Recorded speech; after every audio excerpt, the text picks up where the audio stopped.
What drives a man to become a living missile? In the waters off the Philippines during October 1944, American sailors discovered an enemy unlike any they had faced before. The concept defied every military manual. Young Japanese pilots transformed their aircraft into guided bombs. They aimed not for dogfights or strategic bombing runs. Their target was collision. Their weapon was themselves. Above the Philippine Sea, metal screamed through tropical air. A damaged Zero fighter continued its descent, despite flames consuming its wings. The pilot inside had made a choice that changed warfare forever. No ejection seat, no parachute, no hope of survival. American gunners watched in horror as the burning aircraft maintained its deadly trajectory. Their shells tore through the fuselage. Still it came. The engine sputtered and died. Still it dove. This was kamikaze warfare in its purest form. Human beings fused with machines. Death elevated to sacred duty. Young men choosing annihilation over retreat. The morning had begun like countless others in the Pacific Theater. Carrier groups sliced through calm waters. Radar operators scanned empty screens. Flight crews prepared for routine patrols. Then the blips appeared on the horizon. Not the usual formation of fighters seeking aerial combat. These aircraft flew in straight lines toward the American fleet. No evasive maneuvers. No attempt at survival. Hellcat interceptors scrambled from carrier decks. Their pilots expected conventional dogfights. Instead, they found enemies who welcomed their gunfire, who flew directly into their crosshairs, who seemed grateful for the chance to die. The first suicide plane exploded in mid-air. Its wreckage scattered across the ocean surface. Pieces of metal and flesh rained down on destroyer crews. They cheered momentarily. Then they saw the next wave approaching. More Zeros dove from different angles. Some carried bombs strapped beneath their bellies. Others had removed armor plating to carry extra fuel. All shared the same destination: American ships. One kamikaze broke through the defensive screen.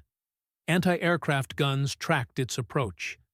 Tracers lit up the sky around it.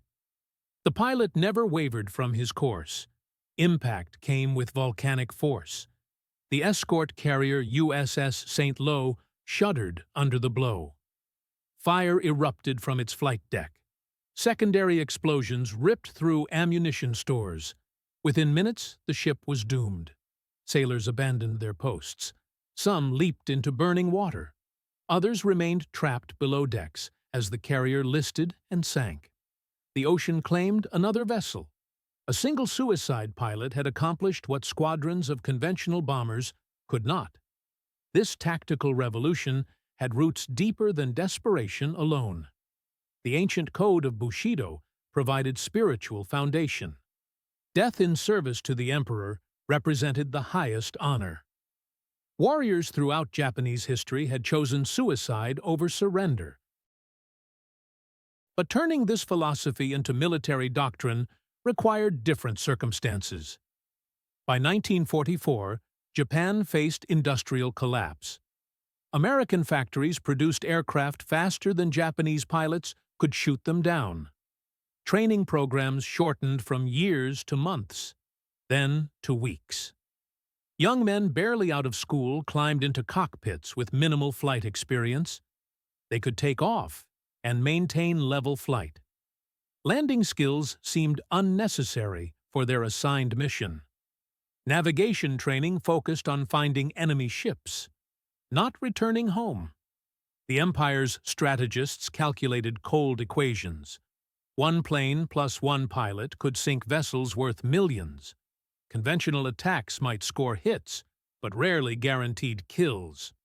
Suicide tactics promised certain impact. No missed bombs. No failed torpedo runs. Recruitment began subtly. Instructors spoke of honor and sacrifice. They showed photographs of devastated Japanese cities. They described American plans for invasion and occupation. Young pilots felt the weight of national survival on their shoulders.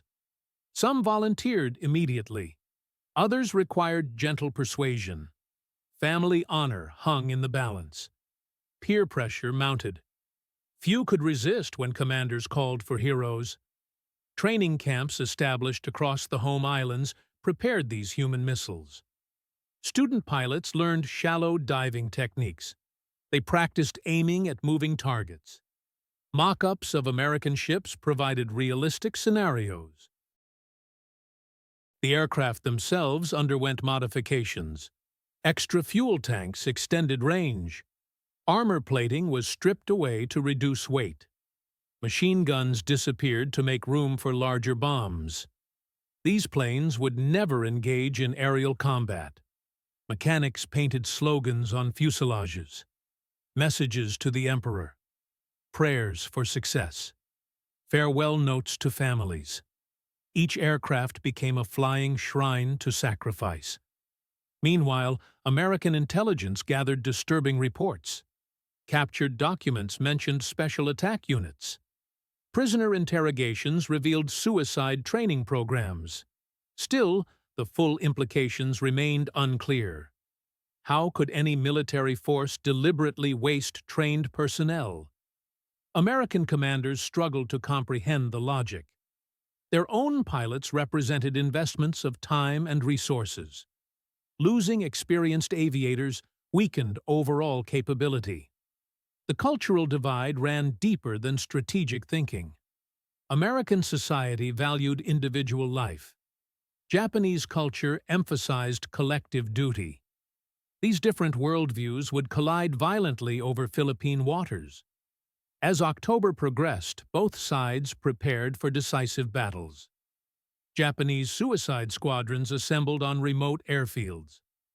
Final letters were written and sealed. Personal belongings sorted and packed. Last photographs taken with comrades who might not survive the day. American carrier groups steamed toward their targets. Intelligence suggested heavy Japanese resistance ahead. Pilots checked their weapons and ammunition. Maintenance crews serviced engines and radios. Standard preparations for conventional warfare. Neither side fully understood what was coming. The Americans expected determined opposition. The Japanese planned transcendent sacrifice. Both would discover that some battles changed the nature of war itself. Dawn revealed clear skies on October 25, 1944. Perfect flying weather over Leyte Gulf. American radar operators detected multiple aircraft approaching from the north. Standard defensive procedures activated immediately. Combat air patrols expanded their search patterns. Hellcat fighters climbed to intercept altitude. Ships increased speed and began evasive maneuvers. Gun crews manned their stations. Everything seemed routine until the first suicide plane appeared. It approached differently than conventional attackers. No weaving or jinking to avoid anti-aircraft fire. The Zero maintained steady course directly toward the largest target available. American pilots tried to engage, but found an opponent who welcomed their attack. Bullets struck the Kamikaze aircraft repeatedly. Smoke poured from its engine. Still it pressed forward. The pilot's face remained visible through the canopy. Calm, determined. Already dead in spirit, if not in flesh. Impact transformed steel into shrapnel. The explosion lifted entire sections of deck plating. Fire spread rapidly through fuel lines and ammunition storage. Damage control parties rushed to contain the blaze, while more suicide planes dove toward other targets. Chaos erupted across the fleet. Multiple kamikazes attacked simultaneously from different directions. Some targeted carriers with their valuable aircraft. Others aimed for destroyers and cruisers. All sought maximum destruction through deliberate collision. American gunners found themselves fighting an enemy immune to conventional deterrence. Threatening to shoot down suicide pilots only encouraged them. Fear of death had been replaced by desire for impact. Traditional defensive thinking proved inadequate. The USS St. absorbed the most devastating blow. A kamikaze penetrated her flight deck and detonated inside the hangar space. Aviation fuel ignited instantly. Torpedo and bomb storage areas exploded in chain reactions. The proud carrier transformed into a floating inferno. Rescue efforts began immediately, but the ship was beyond saving. Sailors leaped into oil-covered water as the vessel listed heavily to port. Destroyers moved in to pick up survivors, while the St. settled by the bow. America's first major warship, lost to suicide attack, disappeared beneath the waves. Other vessels suffered varying degrees of damage. Some kamikazes missed their targets and exploded harmlessly in the water. Others struck glancing blows that killed sailors but left ships operational. A few achieved direct hits that crippled but did not sink their victims. The psychological impact exceeded the physical destruction. American crews had faced bombs and torpedoes before.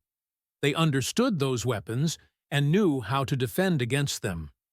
Suicide attacks introduced an element of fanaticism that shattered conventional military logic. How do you deter someone seeking death? How do you defend against weapons that choose their own guidance? American sailors found themselves questioning assumptions about human nature and military strategy. Japanese commanders celebrated the results. Radio broadcasts proclaimed great victories over the American fleet. Families received notification that their sons had achieved glorious success. The divine wind had struck the enemy with devastating effect. Yet the cost remained enormous. Entire squadrons vanished in single missions. Irreplaceable pilots died in flames. Aircraft production could not match the rate of consumption. Each success depleted Japan's remaining strength. American industrial capacity absorbed the losses and prepared for more. New carriers left shipyards monthly. Pilot training programs expanded to meet demand. The kamikaze had inflicted pain, but not crippling damage. As smoke cleared over Leyte Gulf, both sides assessed the implications. America had discovered vulnerability despite overwhelming material advantage.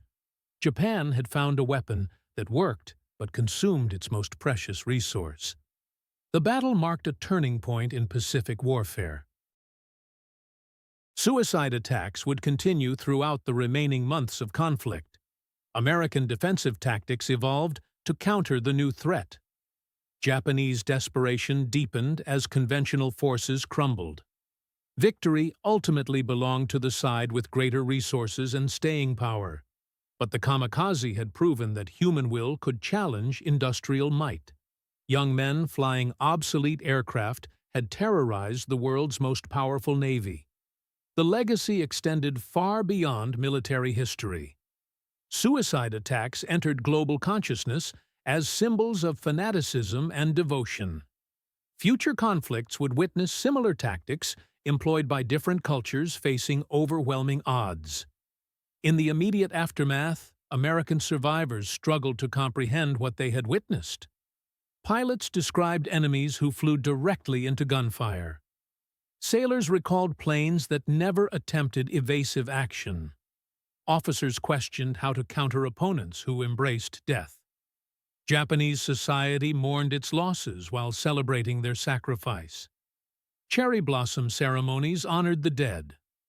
Poetry compared kamikaze pilots to falling petals. Beautiful, but brief. Gone too soon, but remembered forever. The strategic impact proved limited despite dramatic results. Sinking individual ships could not alter the war's fundamental trajectory. American production capacity replaced losses within weeks. Japanese resources dwindled with each suicide mission. Still, the kamikaze phenomenon forced military planners worldwide to reconsider basic assumptions. War was not merely about weapons and tactics. Human psychology played crucial roles. Belief systems could be weaponized as effectively as explosives. Cultural differences shaped military doctrine in unexpected ways. Western emphasis on individual survival conflicted with Eastern concepts of collective duty. These philosophical divides manifested in tactical choices that confounded opposing forces. The Kamikaze campaign continued beyond Leyte Gulf, but never again achieved comparable success. American defenses adapted to counter suicide tactics. Combat air patrols intercepted attackers farther from their targets. Anti-aircraft guns improved their accuracy against diving planes. Japanese pilot quality declined as training programs shortened further. Inexperienced aviators struggled to reach their targets. Many crashed harmlessly into empty ocean. Others were shot down before beginning their final dives. By war's end, thousands of young Japanese had died in kamikaze attacks. Their sacrifice failed to prevent defeat, but created lasting legends. American veterans carried memories of an enemy unlike any they had fought. Respectful fear mixed with horrified fascination. The phenomenon raised questions about warfare's moral boundaries. Was there honor in suicide attacks? Did desperation justify using human beings as weapons? Different cultures provided different answers based on their own values and traditions. Modern warfare inherited these dilemmas. Subsequent conflicts witnessed similar tactics employed by various groups. Suicide bombing became a recognized form of asymmetric warfare. The kamikaze precedent influenced military thinking for generations. Historical analysis reveals both the effectiveness and futility of suicide attacks. Short-term tactical success could not compensate for strategic disadvantage. Individual acts of sacrifice could not overcome systemic weaknesses. Human will alone proved insufficient against superior resources. Yet the psychological impact endured long after physical damage was repaired. The image of young men choosing death over defeat became embedded in collective memory. Kamikaze entered multiple languages as shorthand for suicidal determination. American military doctrine evolved to address the threat of human missiles. Early warning systems extended detection ranges. Defensive firepower concentrated on stopping attackers before they could dive. Pilot training emphasized interception techniques. Japanese culture struggled with the kamikaze legacy. Pride in their sacrifice mixed with sorrow at their loss. Questions arose about leaders who sent children to die. Guilt and honor intertwined in complex ways that influenced post-war society. The tactical innovation of suicide attacks spread beyond aviation. Naval versions emerged using explosive boats and human torpedoes. Land forces developed similar concepts. The basic principle of using human operators as guidance systems found multiple applications.